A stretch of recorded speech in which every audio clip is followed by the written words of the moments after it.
நெஞ்சம் நிறைந்த ஆழ்ந்த வேதனையோடும் வருத்தத்தோடும் அகில உலக கத்தோலிக்க திருச்சபையின் தலைவர் போப் ஆண்டவர் பிரான்சிஸ் அவர்கள் இன்று ஏப்ரல் 21 திங்கட்கிழமை வத்திக்கான் நேரப்படி காலை 7:35 மணிக்கு இறைவனடி சேர்ந்து விட்டார் என்பதை ஆழ்ந்த வருத்தத்தோடும் தெரிவித்துக் கொள்கிறோம். சென்னை மயிலை உயர் மறைமாவட்ட பேராயர் ஜார்ஜ் ஆண்டனிசாமி ஆண்டகை அவர்கள் ஊரில் இல்லாத காரணத்தால் சென்னை மயிலை உயர் மறைமாவட்ட பேராயர் சார்பாக கத்தோலிக்க திருச்சபை சார்பாக ஆழ்ந்த இரங்கலை வருத்தங்களை தெரிவித்துக் கொள்கிறோம். திருத்தந்தை போப் பிரான்சிஸ் அவர்கள் தனது 88வது வயதிலே 38 நாட்கள் ரோமை ஜெமெல்லி மருத்துவமனையில் நுரையீரல் தொற்றினால் பாதிக்கப்பட்டு சிகிச்சை பெற்று அதற்கு பிறகு தன்னுடைய இல்லம் திரும்பி வத்திக்கானுக்கு வந்து உடல்நிலை மருத்துவர்கள் வியக்கும் வண்ணம் தேறி வந்த நிலையிலே நேற்று இயேசுவினுடைய உயிர்ப்பு பெருவிழா ஈஸ்டர் பெருவிழாவை கொண்டாடி உலகத்திற்கான மரபுப்படியான செய்தியை வழங்கி இரவு ஓய்விற்கு பிறகு இன்று காலை இறைவனடி சேர்ந்தார் என்கிற செய்தி எங்களுக்கு மிகுந்த துயரத்தை வருத்தத்தை வேதனையை அளிக்கிறது. 2013 போப் 16 பெனடிக்டுக்கு பிறகு தென் அமெரிக்க நாட்டிலிருந்து அர்ஜென்டினா நாட்டிலிருந்து தேர்ந்தெடுக்கப்பட்ட திருத்தந்தை போப் கடந்த 2013 மார்ச் முதல் திருத்தந்தையாக பணியாற்றி வந்தார். தன்னுடைய பணிக்காலத்தில் ஏழை எளியவர்கள், சமுதாயத்திலே மதிக்கப்படாதவர்கள், புலம்பெயர்ந்தோர் ஆகியோர் மீது சிறப்பு கவலையும் கரிசனையும் கனிவும் கொண்டு தனது பணியை செய்தவர். தனது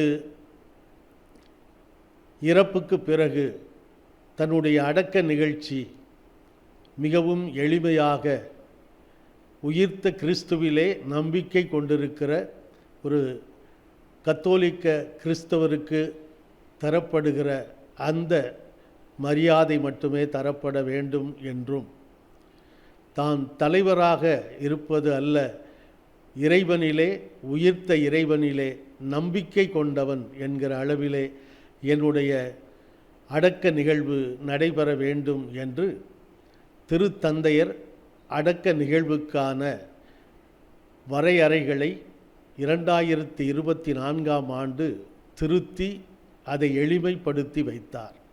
அதன்படி இன்னும் ஓரிரு நாட்களிலே வத்திக்கானிலே அவருடைய அடக்க நிகழ்வுகள் பற்றிய விவரங்கள் வெளியிடப்படும். ஏறக்குறைய ஒரு வார கால துக்கம் அனுசரிப்புக்கு பிறகு குறிக்கப்படுகிற நாளிலே வத்திக்கான் தூய பேதுரு பேராலய வளாகத்தில் அவரது அடக்க நிகழ்வுகள் நடைபெறும். ஆனால் அவர் தனது உடலை அடக்கம் செய்கிற இடம் அவருக்கு விருப்பமான மேரி மேஜர் பசிலிக்கா என்கிற அந்த ஆலயத்திலே அடக்கம் செய்யப்பட வேண்டும் என்று தனது விருப்பத்தை தெரிவித்திருக்கிறார் ஏற்கனவே. அதன்படி இந்த கத்தோலிக்க திரு அவையின் தலைமைச் செயலகத்தில் பணிபுரிகிற கர்தினால்கள் அடங்கிய குழுவினர் எடுக்கிற முடிவுப்படி அவரது அடக்க நிகழ்வுகள் நடைபெறும். அடக்க நிகழ்வுக்கு பிறகு ஒரு வாரத்திற்குள் கான்க்ளேவ் என்று 80 வயதிற்கு உட்பட்ட உலகத்தின் பல்வேறு நாடுகளிலே இருக்கிற ஏறத்தாழ 125 அந்த அளவிலே தற்போது இருக்கிறார்கள் என நினைக்கிறேன் எண்ணிக்கை உள்ள கர்தினால்கள் ஒன்று கூடி புதிய போப் ஆண்டவரை தேர்ந்தெடுப்பார்கள். ஆனால் அதுவரை திருச்சபையினுடைய பணிகள் எதுவும் தடையின்றி தொடர்ந்து நடைபெற வேண்டும். பெரும் கொண்டாட்டங்கள் மட்டும், பெரிய பெரிய ஆடம்பர விழாக்களை மட்டும் தவிர்க்க வேண்டும்.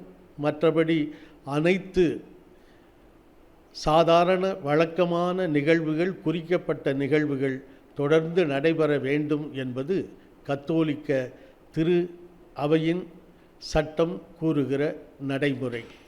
அதன்படி எல்லா நிகழ்வுகளும் நடந்தேறும்.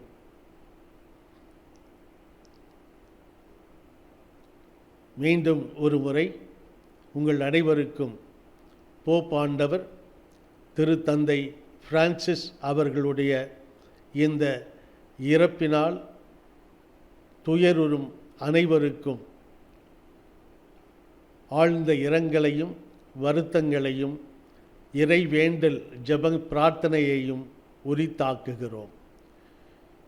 போப் பிரான்சிஸ் அவர்களுடைய ஆன்மா இறைவனிலே நித்திய அமைதி கொள்ள பிரார்த்திப்போம்.